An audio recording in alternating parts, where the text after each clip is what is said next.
Before starting calculus topics, I would like to discuss some fundamental knowledge that you are expected to bring to this class. To begin with, calculus is going to deal with the study of functions. Now, what do you understand by a function?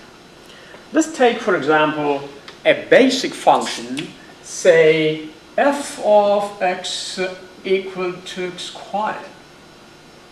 Well, you know that a function has an input and an output.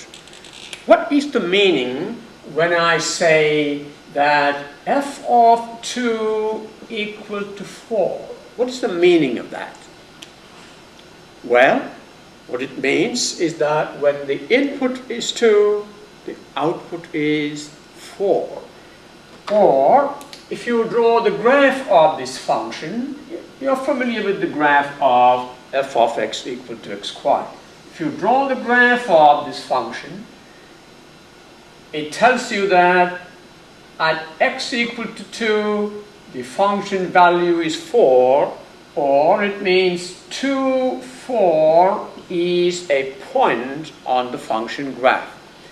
Now, if this distance is x, that is 2, then this distance is y, and in this case it is 4. Okay, how about this? F of 4 equal to 16. What does that mean? Where do you find that point? If you go to x equal to 4, the function value there will be 16. In other words, 4, 16 is a point on the graph of the function. Okay, let me ask you one thing then. What is the meaning of f of 4 minus f of 2? What information does this give you? Well, this gives you the change in the function value when x increased from 2 to 4. Is that right? The change in the function value. Now, we can actually call it sometimes equal to delta y, because function value is very often called y. That's why we call this the y-axis. And this is the x-axis. The input is very often called x, and the output is very often called y. So f of 4 minus f of 2 can be called the change in the y value, the change in the function value when x changed from 2 to 4. And where do I represent that on the diagram? Now, if you notice, this is what we call f of 4. And this is what we call f of 2. Therefore, f of 4 minus f of 2 is this. And this is our delta y. Let me label that. Remove this and write this as delta y. Now, this change in the function value occurred when the change in the x value is this. So, this we're going to call delta x. Okay, let me come back over here. What does f4 minus f2 all over 4 minus 2 represent? What is this quantity? The change in the function value, and this change in the function value occurred when there is a change in the x value. So this is the change in the output divided by the change in the input. What information does that give you? This is called the average rate of change. The average rate at which the function changed when the input changed from x equal to 2 to x equal to 4. The average rate of change, which is what we call here delta y divided by delta x. Now, I'm sure you are familiar with this. What is delta y divided by delta x? Delta y divided by delta x is the slope of this straight line, isn't it? And this straight line is actually called the secant line for this graph. So delta y by delta x is the slope of the secant line, and what does it represent? It represents the average rate of change of the function.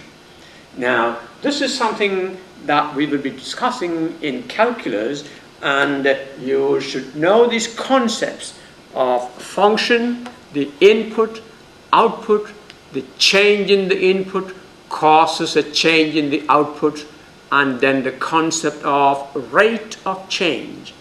Calculus is actually the study of rate of change of a function. Very often, students struggle with algebraic simplification that you need to do in calculus problems. Now, let me give you a simplification exercise and see how that can be done. Say something like square root 4 minus x squared minus 1 over 2 square root 4 minus x squared all over 4 minus x squared. Now, how would you simplify this? Well, first of all, this is the numerator and this is the denominator. On the numerator, you need to take this quantity as the common denominator. So I'm going to put this line first, and then on the numerator, you're going to have 2 square root 4 minus x squared as the common denominator. And now, when this becomes the common denominator, you've got to construct the numerator there. To do that, this quantity will multiply here. Is that right? Yes. What do you get if you multiply 2 square root 4 minus x squared with square root 4 minus x squared? Does it give you 2 times 4 minus x squared? Yes. Followed by minus. What will be remaining there? Minus 1. So what you have now, this numerator is simplified as 2 times 4 minus x squared minus 1 over 2 times 4 minus x squared. That's the numerator. And the denominator is 4 minus x squared. How does that get simplified?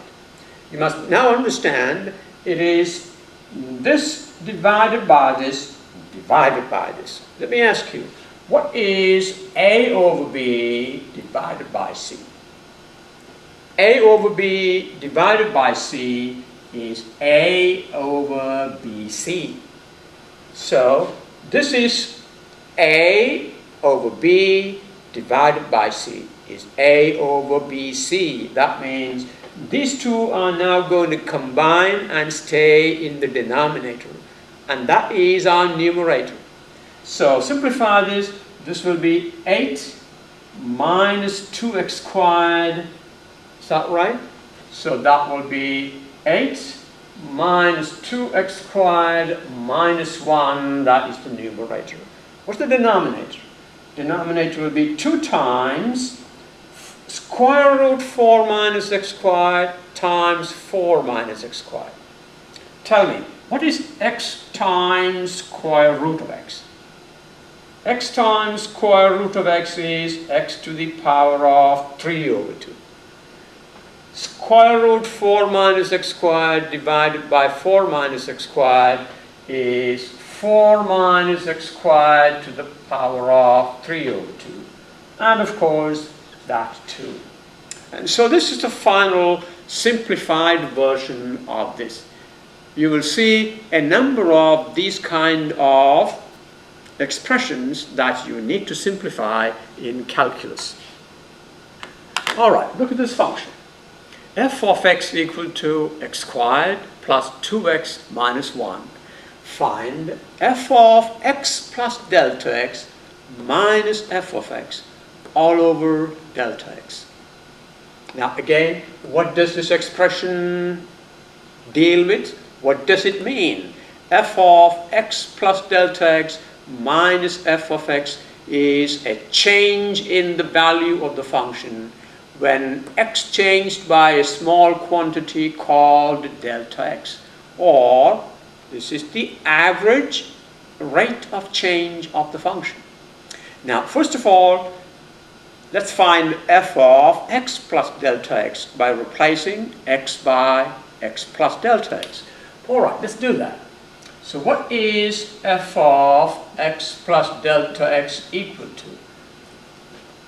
X is replaced by x plus delta x. So x squared becomes x plus delta x squared plus 2 times x plus delta x minus 1. That is f of x plus delta x. Let's expand this. I'm sure you know how to expand a plus b all squared without any difficulty. It will be x squared plus 2x delta x plus delta x squared plus 2x plus 2 delta x minus 1. Okay, now you need to find f of x plus delta x minus f of x. In other words, from here you subtract this. Is that right? This is our f of x. This is our f of x plus delta x. So what is now f of x plus delta x minus f of x? Now can you do this without writing an extra step? What all we need to do is write this expression and then subtract this, f of x plus delta x minus f of x. Well, let me write that down for you. That would be x squared plus 2x delta x plus delta x squared plus 2x plus 2 delta x minus 1 minus, in parentheses, x squared plus 2x minus 1. And when you distribute this negative, what happens? I'm going to distribute this negative by removing the parenthesis. What will happen? This will become negative, that will become negative, that will become positive. Is that right? So distribute the negative. That is negative, that's negative, that's positive. Now, what does it do now? It takes away the x squared and minus x squared. It takes away plus 2x minus 2x. It takes away minus 1 plus 1, leaving us with 2x delta x plus delta x squared plus 2 delta x. Now here we can factor out a delta x. So that will be delta x times, what are the terms left? 2x plus delta x plus 2. Is that right? Okay, now this is the change in the function value. F of x plus delta x minus f of x is this. Now, if you divide that by delta x, change in the function value divided by the change in the input will be the average rate of change. It can be obtained by dividing this by delta x. And that delta x and the delta x will go. So the average rate of change of this function is this 2x plus delta x plus 2. And again, this is an important concept in calculus. I want you to practice some of this before you start discussing calculus topics. Let's now review some trigonometry. Now, trigonometry functions are very commonly used in calculus. Now, trigonometry uses angle, the study of angles. But when we deal with trigonometric functions, the angle is a real number which we call x. And that means the angles are measured in radians. So when the radius vector, I want you to take that picture in your mind. When the radius vector revolves, the angle changes from 0 to pi by 2 to pi. Let me draw this a little more neatly. I think that is necessary. So let's see if I can do that. You have a circle with a radius vector rotating, and this we call the angle 0. And as it rotates, we've got angle pi by 2. Can I draw a straight line? Well, that's angle pi by 2. And this will be angle pi. This is 3 pi by 2, and come back to 2 pi. 0 and 2 pi are actually the same. And you must also understand some of the common angles that we use. 30 degrees is pi by 6. 45 degrees is pi by 4. 60 degrees is pi by 3. And now, in the first quadrant, the second quadrant, third quadrant, fourth quadrant, and so on.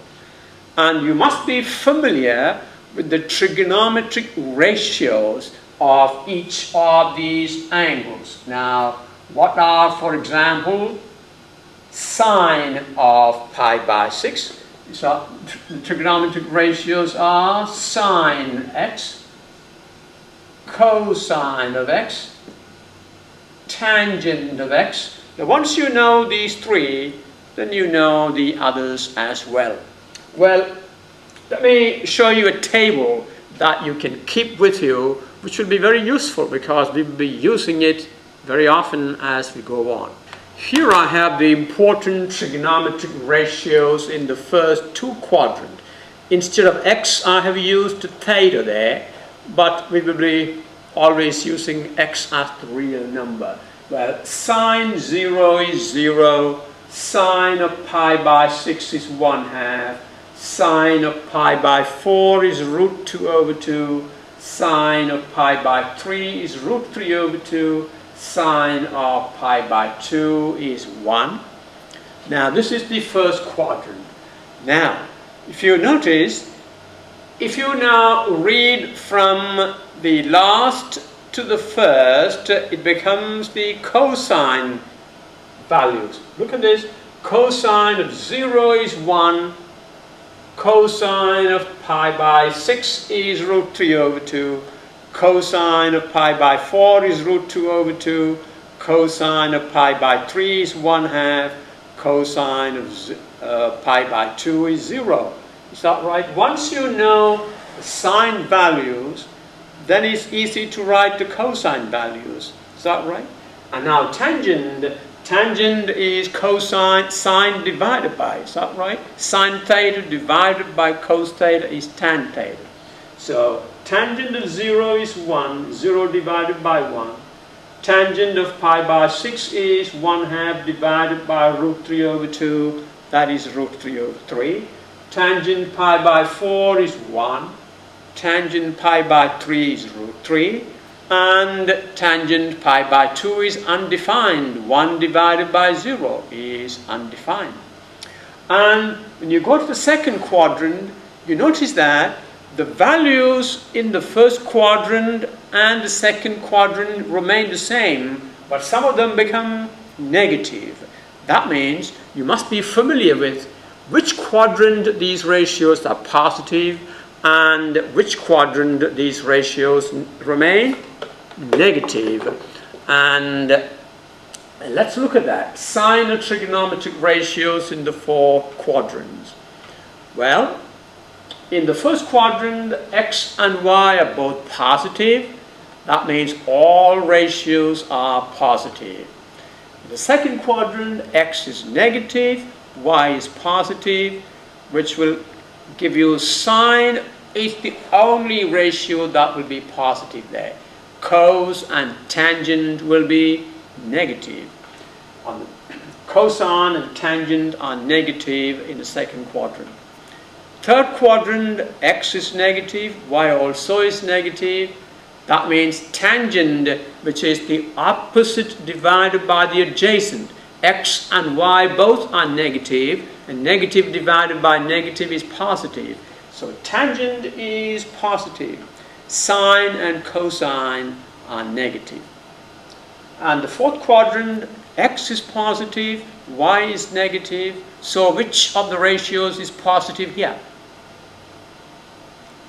Here, cosine is positive, sine and tangent are negative. So all ratios positive. Only sine is positive in the second quadrant. Only tangent is positive in the third quadrant. Only cosine is positive in the fourth quadrant. And when I was in school, I was told to remember it like this: all silver tea cups. And I still remember that. So you cannot make a mistake in there. Well, and that takes us to what are called the reference angle. That means once you know the reference angle for a particular angle, and you know the quadrant in which it belongs to, you can find the ratios of any angle. Now, I hope you know the concept of reference angle. Is that right? Let's start with the number pi by 6. We can also call it the angle.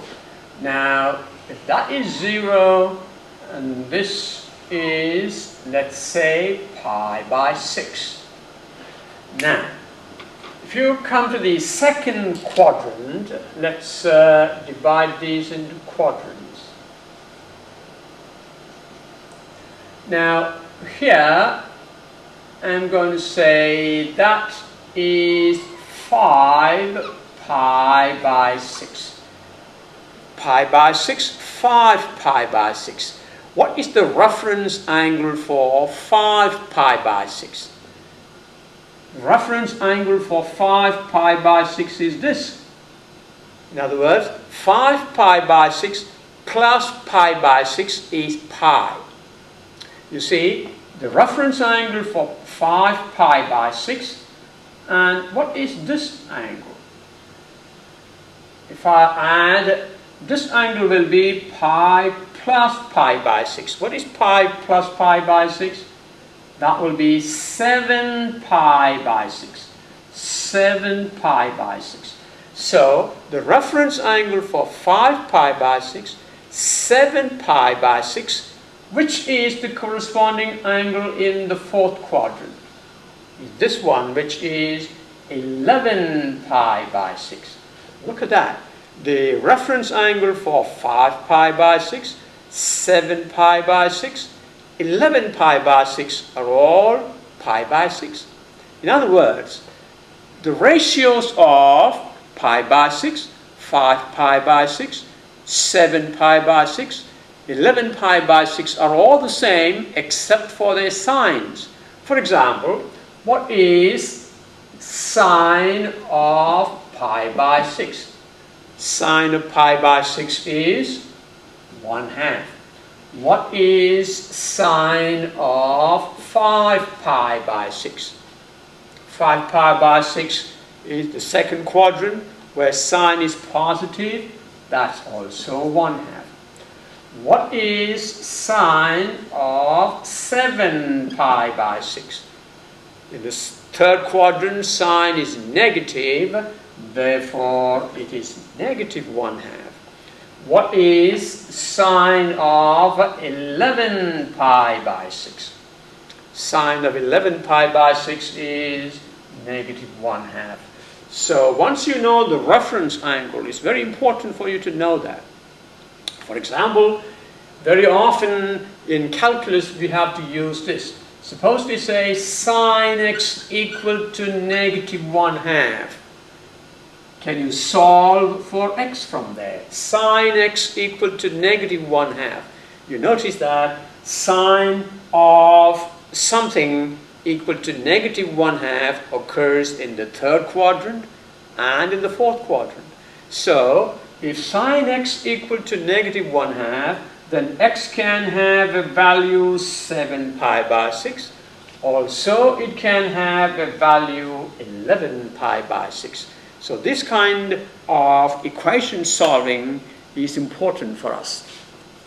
Let's now take the real number pi by 4. Alright, and that's 0. That's pi by 2. This is pi by 4. Well, what is the corresponding angle in the second quadrant? What is this angle? That would be pi by 4 plus pi by 4 plus pi by 4 is 3 pi by 4. That means the ratios of pi by 4 and the ratios of 3 pi by 4 will be the same except for the signs. And in the third quadrant it will be 5 pi by 4. In the fourth quadrant it will be 7 pi by 4. Or we have sine of pi by 4 is root 2 over 2. Sine of 3 pi by 4 is again root 2 over 2. Sine of 5 pi by 4 is negative root 2 over 2. Sine of 7 pi by 4 is again negative root 2 over 2. So if I have sine x equal to root 2 over 2, what are the values of x? The values of x are pi by 4 and 3 pi by 4. Okay, we will practice a couple of trigonometric equation solving. Now here you have the unit circle. I recommend that you keep it with you all the time when you do problems in calculus, and this is available in the PowerPoint. So here I have pi by 6, pi by 4, pi by 3, pi by 2, 2 pi by 3, 3 pi by 4, 5 pi by 6. Now all these things that we discussed. Now the ratios of sine are given in blue, the ratios of cosine are in pink. Now, what I would like you to do is look at this carefully and write down the ratios of. Now, what are the things that I want you to do? Study the unit circle and write down the ratios of pi by 3, 2 pi by 3, 3 pi by 3, 5 pi by 3. In other words, what is sine of pi by 3, cosine of pi by 3, tangent of pi by 3, and similarly for those. And then write down all the three ratios of pi by 4, 3 pi by 4, 5 pi by 4, and 7 pi by 4. And then pi by 6, 5 pi by 6, 7 pi by 6, 11 pi by 6. Now, once you do this exercise, it'll give you a fairly good idea about this, and I can tell you, you will not get lost in trigonometry again. So do that. Take some time and do that, and make a chart like this that I had shown you earlier. All right?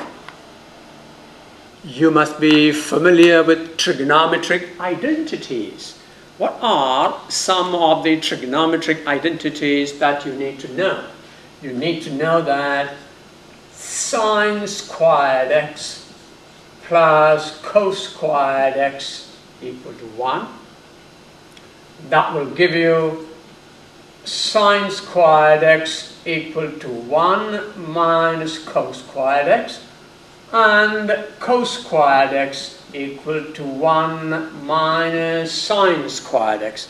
Now, that's an important type of identity. The other one associated with that, you can actually get most of the identities from here. 1 plus tan squared x equal to, what is 1 plus tan squared x equal to? 1 plus tan squared x equal to secant squared x. That means secant squared x minus tan squared x equal 1, or tan squared x is secant squared x minus 1. All these are important and you must know. Alright, how about another identity similar to this? How about 1 plus cot squared x? 1 plus cot squared x equal to cosecant squared x. And similarly, you can write cosecant squared x minus cot squared x equal to 1, or cot squared x equal to cosecant squared x minus 1. Alright, you've got to be familiar with all these identities. You must also be familiar with the double angle identities. For example, what is sine of 2x?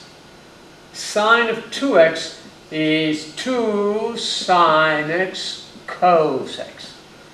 How about cos of 2x? Cos of 2x has actually 3 different forms. First of all, cos of 2x is cos squared x minus sine squared x.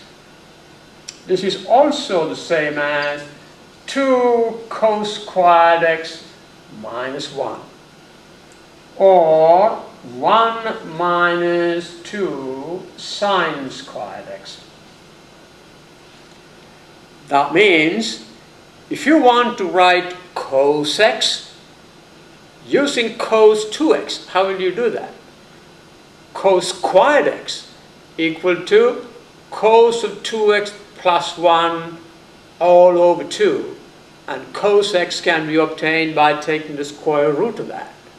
Well, I want you to at least know and be familiar with this. So when I use them in the class, don't pretend that you don't know them. These are important identities and you must know all of them. You must also know how to solve trigonometric equations, a very important skill. For example, let's take a very simple trigonometric equation. Cos squared x plus 2 cos x plus 1 equal to 0. Is it possible to solve this for x? Well, first of all, you should identify the left-hand side as something that can be factored. This is actually a quadratic in cos x. Can I write it like this? Cos x plus 1 all squared equal to 0, isn't it? Cos squared x plus 2 cos x plus 1 is cos x plus 1 all squared. That means cos x plus 1 equal to 0. That gives you cos x equal to negative 1. Now, cos x equal to negative 1 occurs where? You should know that cos of 0 is 0, cos of pi by 2, did I say cos of 0 is 0? Well, cos of 0 is 1, isn't it? Cos of 0 is 1. Cos of pi by 2 is 0. What is cos of pi equal to? Cos of pi equal to negative 1. So if you solve this equation on the interval 0 to 2 pi, that's what we generally do, then cos x equal to negative 1 will give you one value of x. What is that? x equal to pi is that value. So this is a very simple trigonometric equation, and we will be doing a number of these as we go on in the calculus. How about this equation? 2 cos to the power of 4x equal to cos squared x. Well, to solve it, we move the right hand side to the left, factor it, and then solve it. So it will be 2 cos to the power of 4x minus cos squared x equal to 0. And now we factor the left hand side. Cos squared x is common factor. So we have cos squared x times 2 cos squared x minus 1 equal to 0. Is that right? Now, set each factor to 0.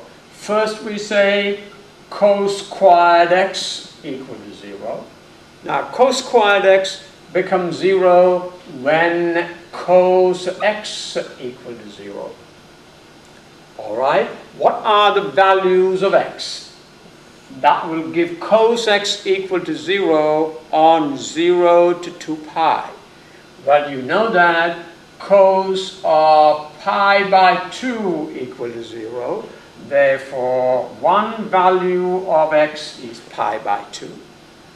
Then cos of 3 pi by 2 is 0. Therefore, you get another value for x. Cos x equal to 0 gives you 2 values of x. X equal to pi by 2 and x equal to 3 pi by 2. Alright, now we just took one factor. How about this? 2 cos squared x minus 1. Let's take that and put it equal to 0. Alright, let's say 2 cos squared x minus 1 equal to 0 will give you 2 cos squared x equal to 1. Is that right? Or cos squared x equal to 1 over 2. And that gives you cos x equal to, alright, tell me what are the values of cos x. Cos x equal to plus or minus square root of 1 over 2, which is plus or minus square root 2 over 2. Well, what are the values of x that gives you cos x equal to plus or minus square root 2 over 2? Well, first of all, you know that cos of pi by 4, cos of pi by 4 equal to root 2 over 2. Therefore, one value of x is, I can say, x equal to pi by 4 is one value. Then we know that cosine is positive in the fourth quadrant. Therefore, we also know that cos of 7 pi by 4 is root 2 over 2. Is that right? Yes, cosine is positive in the first and fourth quadrant. So cos of pi by 4 is root 2 over 2. Cos of 7 pi by 4 is also root 2 over 2. So another value of x is 7 pi by 4. Well, so we got two values of x for cos x equal to positive root 2 over 2. Now we also have cos x equal to negative root 2 over 2. And you know that cos of, look at this, 3 pi by 4. Cos of 3 pi by 4 is negative root 2 over 2. And that means another value is 3 pi by 4. And what else? Cos of 5 pi by 4, cos of 5 pi by 4 is negative root 2 over 2. Therefore, another value of x will be 5 pi by 4. Now look at the number of solutions for that particular equation, cos squared x equal to 1/2. X can be, now reading it from left to right, x can be pi by 4, 3 pi by 4, 5 pi by 4, or 7 pi by 4. There are 4 solutions, and you must be familiar with this way of solving trigonometric equations. So how many solutions are there for 2 cos to the power of 4x minus cos squared x equal to 0? You got x equal to pi by 4, x equal to pi by 2, x equal to 3 pi by 4, 5 pi by 4, 3 pi by 2, 7 pi by 4, and I've written them in the increasing order. Now, what that means is, if you draw the graph of our original equation, if you remember, is this 2 cos squared x equal to 2 cos to the power of 4x equal to cos squared x. This is what I gave you first. That means if you draw the graph of 2 cos to the power of 4x and cos squared x, these two graphs will intersect at these 2 points. The values of x, the function, these two function values will be the same at all these x values. That is what it means. Can you do that on the calculator?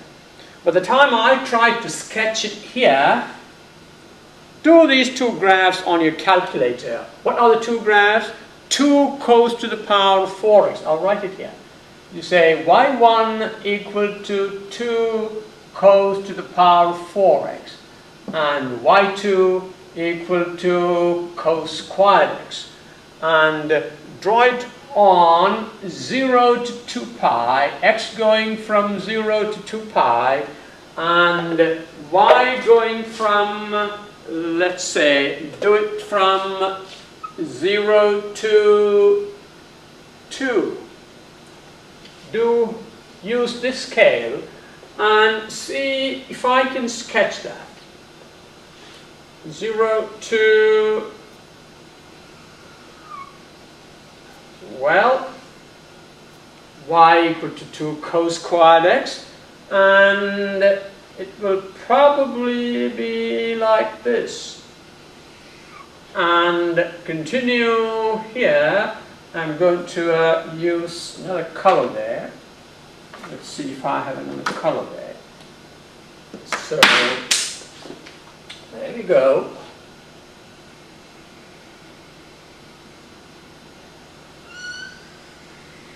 And continue here. Well, it's a very crude sketching, but try and graph it on your own. This will be the first intersection point, pi by 4. This is pi by 2. This will be 3 pi by 4, and it'll be somewhere here. I haven't drawn it very well, but it'll be 5 pi by 4, 3 pi by 2, and 7 pi by 4. That's a beautiful looking graph. Not my drawing, but when you get it on the calculator, it'll be beautiful. Well, I hope if you can follow and understand all these prerequisites and you think you are very good at it, well, you are really ready for calculus. And I hope you'll really enjoy this course in calculus.